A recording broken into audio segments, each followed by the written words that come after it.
In the history of the White House, there are moments that seem lifted from the pages of a fairy tale. One of the most enchanting was a picture-perfect wedding in the Rose Garden, a brief, beautiful vision of American royalty. The bride was the president's daughter, a blonde, blue-eyed figure of porcelain perfection. To the world, she was a princess.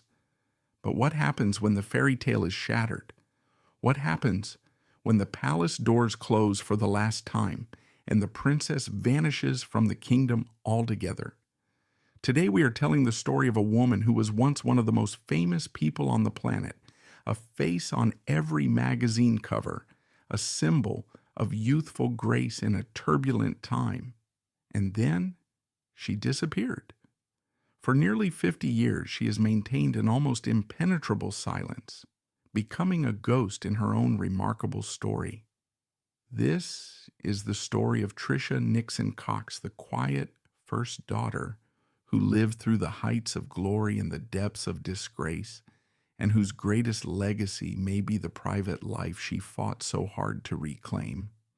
Who was the real woman behind the perfect smile, and what was the unbearable cost of that perfection? To understand Tricia Nixon, you have to understand the America she was born into.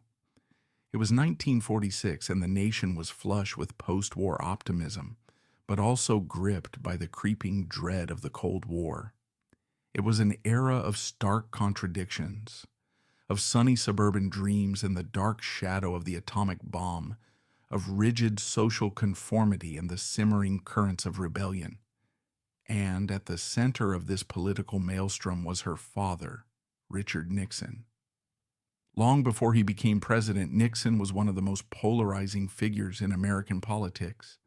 His career was a roller coaster of dizzying ascents and crushing defeats. For his family, this meant a life lived in a state of permanent uncertainty, under the glare of a relentless and often hostile public spotlight. Tricia grew up not in one stable, happy home, but in a series of temporary houses, her life dictated by campaign schedules and election results. Her childhood was a paradox. She was the daughter of the Vice President of the United States, a position that brought her into contact with queens and world leaders. Yet she was also the daughter of a man who was constantly under attack, caricatured in the press as a brooding and sinister figure. For a sensitive and naturally reserved child, this environment was a crucible. It taught her to be cautious, to be guarded, and above all, to present a flawless, unassailable image to the world. She was groomed from her earliest days to be the perfect political daughter, a serene and smiling symbol of family values in a world her father saw as hostile and unforgiving. This was the role she was born to play, and she would play it to perfection. Tricia Nixon's life was mapped out by the unpredictable contours of her father's career. Born in California, she spent her formative years in Washington, D.C., living in the shadow of the Eisenhower White House. Her childhood was not one of carefree games and neighborhood friends. It was a carefully managed existence of formal events and public appearances. She and her younger sister Julie became national figures at the tender ages of 6 and 4 when their father delivered his famous Checkers speech, using his daughters and their new puppy to save his political career. From that moment on, they were public property. As a teenager, Tricia was the embodiment of the dutiful, well-bred young lady of the era. She attended the prestigious Sidwell Friends School, was presented to society at the International Debutante Ball, and was a picture of quiet grace. While the 1960s began to erupt with counterculture rebellion, Tricia remained a figure of traditional elegance, seemingly untouched by the seismic shifts happening around her. The crushing defeat of her father in the 1960 presidential election, followed by his loss in the 1962 race for governor of California, plunged the family into a period of painful exile. For Tricia, it was a bewildering return to a normal life that felt anything but. The family moved to New York City, and she enrolled at Finch College, a finishing school for wealthy young women. It was during this time that she began to date Edward Cox, a handsome and intelligent Harvard law student from a prominent New York family. When Richard Nixon staged his astonishing political comeback in 1968, Tricia, now a sophisticated young woman of 22, stepped back into the role she knew so well. She campaigned actively for her father, projecting an image of youthful idealism and unwavering loyalty. When he won, she became one of the most visible first daughters in modern history. Life in the White House thrust Tricia into an unprecedented global spotlight. She was no longer just a politician's daughter. She was an American princess. She undertook solo goodwill tours across the country, christened ships, and hosted events for foreign dignitaries. In a little-known but fascinating diplomatic moment, she even hosted a young Prince Charles at the White House, taking him on a tour of Washington. The press was obsessed with her fashion, her social life, and especially her long-running romance with Ed Cox. The culmination of this fairy tale period was her wedding on June 12, 1971. It was the first wedding to ever take place in the White House Rose Garden, a spectacle of breathtaking beauty that captivated the nation. Tricia, in a classic Priscilla of Boston gown, seemed the perfect bride, marrying her handsome Ivy League beau in the most romantic setting imaginable. For a moment, the wedding offered a beautiful respite from the turmoil gripping the country: the Vietnam War, student protests, deep social division. It was the peak of the Nixon family's public triumph, a carefully orchestrated moment of Camelot. But even then, on that perfect June day, the storm clouds of Watergate were beginning to gather on the horizon, threatening to wash the entire fairy tale away. Behind the serene smile and the perfectly coiffed blonde hair was a young woman living a life of profound and unnatural pressure. Tricia Nixon was, by all accounts, intensely shy and private, yet her life was one of the most public in the world. The White House, for all its grandeur, was a gilded cage, a place where every word was monitored and every gesture scrutinized. Her relationship with her sister Julie became her anchor in this turbulent world. They were more than just sisters. They were allies, a united front against the pressures of their unique lives. Julie, more outgoing and comfortable with the press, often acted as a buffer for her older sister. In her memoirs, Julie described Tricia's deep sensitivity and her almost painful shyness, a stark contrast to the ice princess label the media often attached to her. They shared a secret language, a deep, unspoken understanding forged through years of shared experience on the political battlefield. Tricia's ice princess persona was, in many ways, a suit of armor, forged in the crucible of a political life she never chose. She had learned from a young age, watching the relentless attacks on her father, that the press could be cruel and that any sign of vulnerability, a stray comment, an unguarded moment, could be twisted and used as a weapon against him. Her famous reserve was a defense mechanism, a carefully constructed wall to protect the deeply private and sensitive person within. Friends noted that she approached press interviews not as conversations, but as oral examinations for which she would meticulously prepare, determined not to give a single word that could be taken out of context. This stood in stark contrast to her sister Julie, who had a more natural and relaxed rapport with reporters. For Tricia, every public encounter was a high-stakes performance. One rarely discussed incident highlights this deep-seated distrust. During a trip, a reporter asked her a question she deemed impertinent and overly personal. Instead of offering a polite deflection, she simply stopped, turned, and stared at him in cold, unnerving silence until he and the reporters around him backed away, flustered and uncomfortable.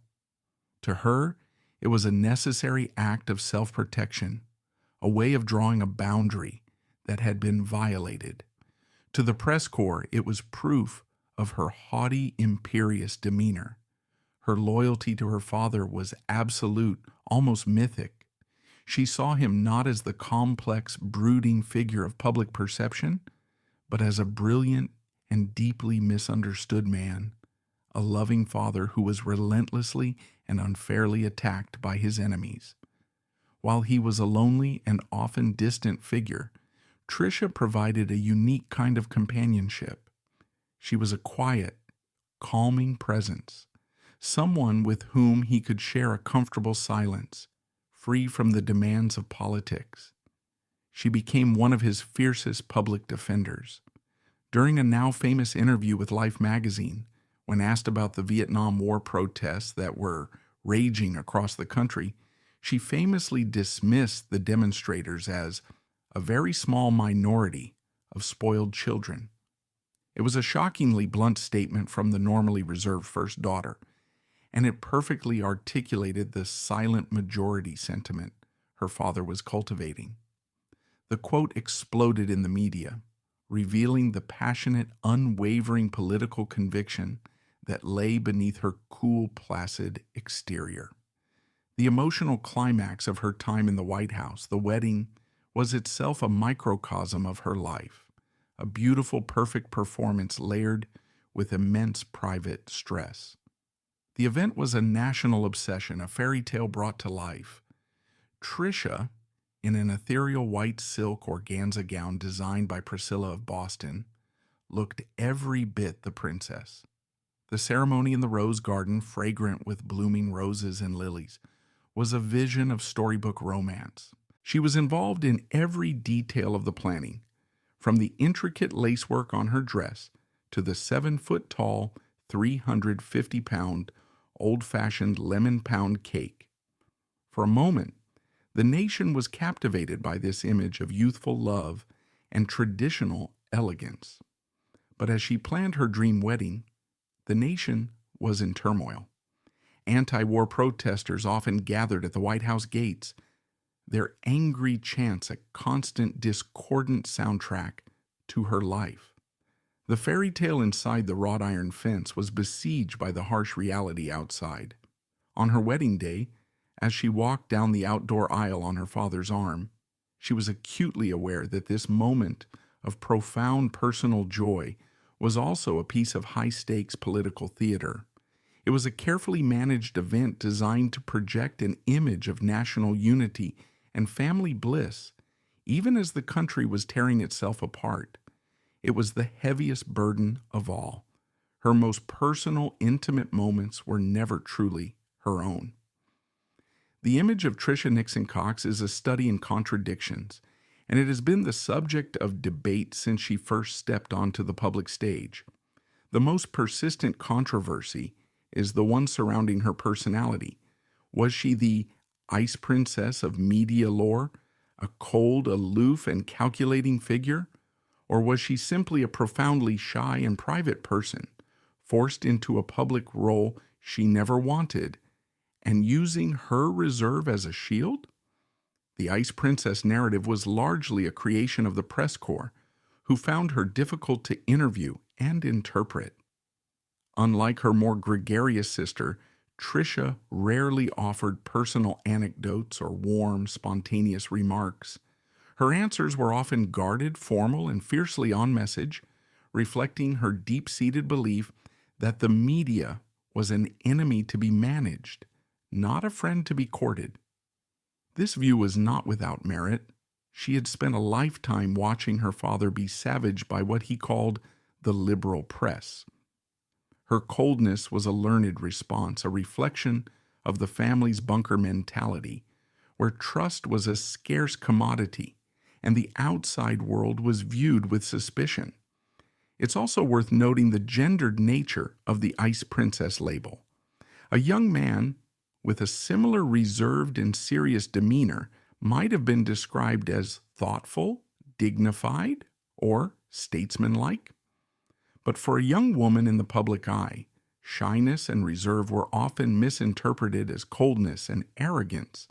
She was judged not just on her actions, but on her ability to project warmth and accessibility, a standard to which her male counterparts were rarely held.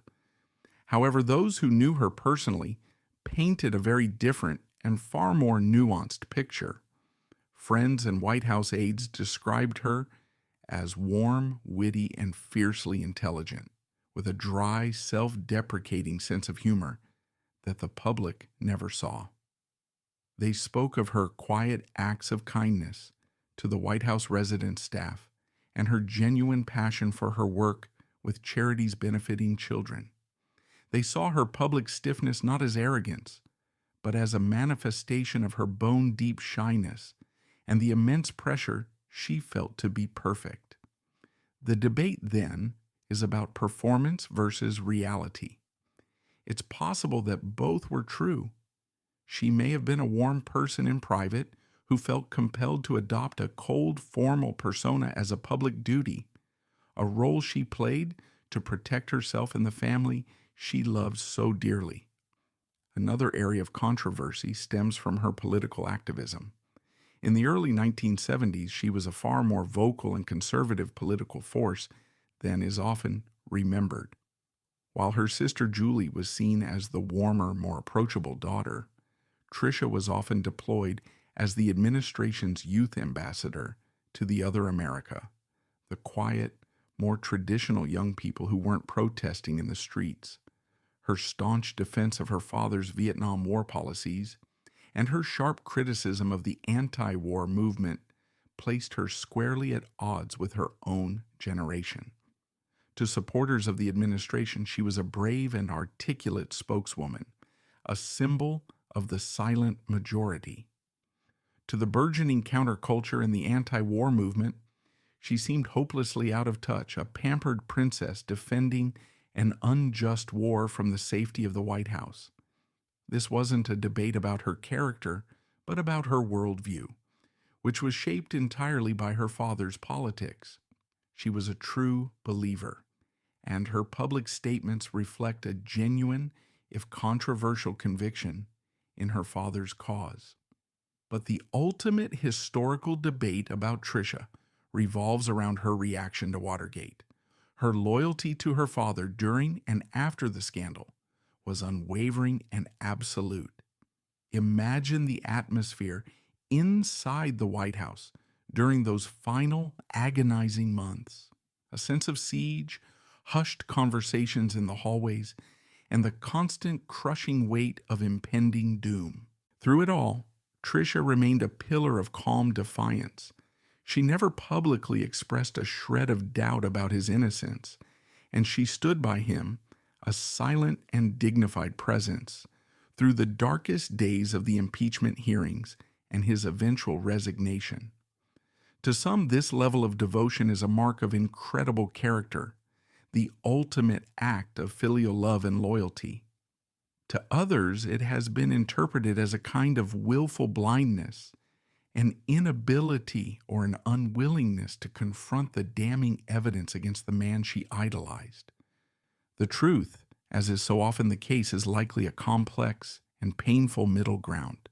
For Tricia, her father's political identity and her own personal identity were completely intertwined. To accept his guilt would have been to accept that the very foundation of her life, the cause to which she had dedicated her youth, was built on a lie. Her loyalty wasn't a political calculation. It was a deeply personal, emotional, and psychological response from a daughter watching her entire world, and the father at its center collapse into ruin. While Tricia Nixon Cox has spent decades in self-imposed exile from public life, her time in the spotlight left a lasting, if quiet, mark. Her historical significance can be seen not just in what she did, but in the powerful symbolism of her life's trajectory. Her 1971 wedding was a watershed moment in the relationship between the White House and the media. It wasn't just a party, it was a production.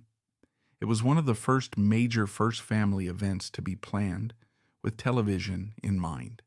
A meticulously crafted spectacle managed by the White House press office and broadcast to millions. It set the modern template for how personal events in the lives of presidential families are used as public relations tools, blending personal joy with political image making. Every White House wedding or birth since owes a debt to the precedent set by Tricia's Rose Garden ceremony. More profoundly, her story serves as one of the most poignant case studies of the immense personal toll that a life in politics can take on a family, particularly on its children. From the Checkers speech to the Watergate resignation, Tricia's life was defined by events entirely outside of her control. She was a passenger in a political saga of epic proportions, and her experience highlights the profound psychological burden placed on those who are born into the political arena. She represents the sacrifice of a private identity for the sake of a public cause. But perhaps Tricia Nixon Cox's most significant act is her great disappearance. After her father's resignation in 1974, she and her husband moved to New York, and she systematically began to withdraw from public life. She has never written a memoir. She has never given a tell-all interview. She has almost never spoken publicly about her father, Watergate, or her time in the White House. In our modern age of relentless self-promotion, where former political figures and their children are expected to remain in the public eye through reality television, social media, or punditry, her steadfast silence is a radical act. It is a rebellion against the very machinery that built her up and then tore her family down. Her absence is her statement. It is a quiet but powerful rebellion against the culture of celebrity and exposure that she was born into. It signifies a profound choice to reclaim the one thing that was denied to her for the first 30 years of her life, the right to be a private citizen. By disappearing, she took control of her own narrative for the first time. Her silence ensures that her memories, her perspective, and her pain remain her own, unspun by the media machine she so deeply distrusts. Her legacy, therefore, is a deeply personal one. She matters because she reminds us that after the cameras stop flashing and the crowds go home, there is a human being who must live with the consequences. Her story is a quiet but firm testament to the enduring human need for a life beyond the glare of the public eye. In the end, Tricia Nixon Cox remains an enigma, a figure frozen in time, forever the fairy tale bride in the White House rose garden. Her life story is a quiet American tragedy, the story of a daughter's unwavering love for a deeply flawed and powerful father, and the story of a private woman who performed her public role with flawless, heartbreaking dignity. She was not an ice princess, but a soldier in her father's long political war, and her reserve was her shield. She played the part of the perfect daughter because she believed it was her duty, and her loyalty was the central, defining principle of her life. When the political dynasty she was born to inherit crumbled into dust, she did not seek to explain, to recriminate, or to capitalize on her fame. She simply chose to walk away. Her journey is a poignant reminder that behind every major historical event, there are intimate personal stories of love, loss, and survival. Tricia Nixon Cox was handed a script for her life at birth, and she played her part without complaint. But her final, most powerful act was to write her own ending, an ending defined not by headlines in history books, but by the quiet, peaceful, and fiercely protected silence of a life finally lived on her own terms.